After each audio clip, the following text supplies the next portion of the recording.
পরে প্রশ্ন হলো, মোবাইল পকেটে নিয়ে বা সামনে রেখে নামাজ পড়া যাবে কিনা। মোবাইল অনেকে সামনে রেখে, যায় নামাজের সামনে রেখে নামাজ পড়েন, আবার অনেকে পকেটে রেখে নামাজ পড়েন। এ দুইটাই মৌলিকভাবে জায়েজ আছে, তবে শর্ত হলো যাতে মোবাইল আপনার নামাজে ডিস্টার্ব না করে। মোবাইল যদি এভাবে খুলে রেখে দেন আর কল আসে, তাহলে তো আপনি দেখবেন কে কল করছে, আপনার নামাজের মধ্যে মনোযোগ নষ্ট হবে কি হবে না। এই জন্য মোবাইল সাইলেন্ট করে বন্ধ করে এরপরে আপনি নিচে রাখেন বা পকেটে রাখেন, রাখতে পারেন, অথবা নিচে রাখলে উপর করে রাখবেন যাতে করে আপনার নামাজে ডিস্টার্ব না হয়। এরোপ্লেন মুড করে বা বন্ধ করে তারপর পকেটে রাখেন। এক কথায় সামনে রাখেন আর পকেটে রাখেন, নামাজের জন্য মনোযোগ নষ্ট না হয়। মোবাইল খোলা রেখে সামনে রাখছেন, বাজছে কল, এবার তো টিপ দিয়ে বন্ধও করতে পারেন না, আবার নামাজে মনোযোগ ধরে রাখতে পারেন না, নামাজটা নষ্ট হবে কি হবে না।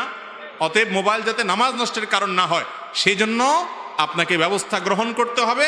সামনে রাখবেন না পকেটে রাখবেন সেটা আপনার ব্যাপার। নামাজে মনোযোগ যাতে নষ্ট না হয় সেদিকে খেয়াল করবেন। সামনে রাখলে অবশ্যই উপর করে রাখবেন, আর বন্ধ করে রাখলে তো কোনো কথাই নেই।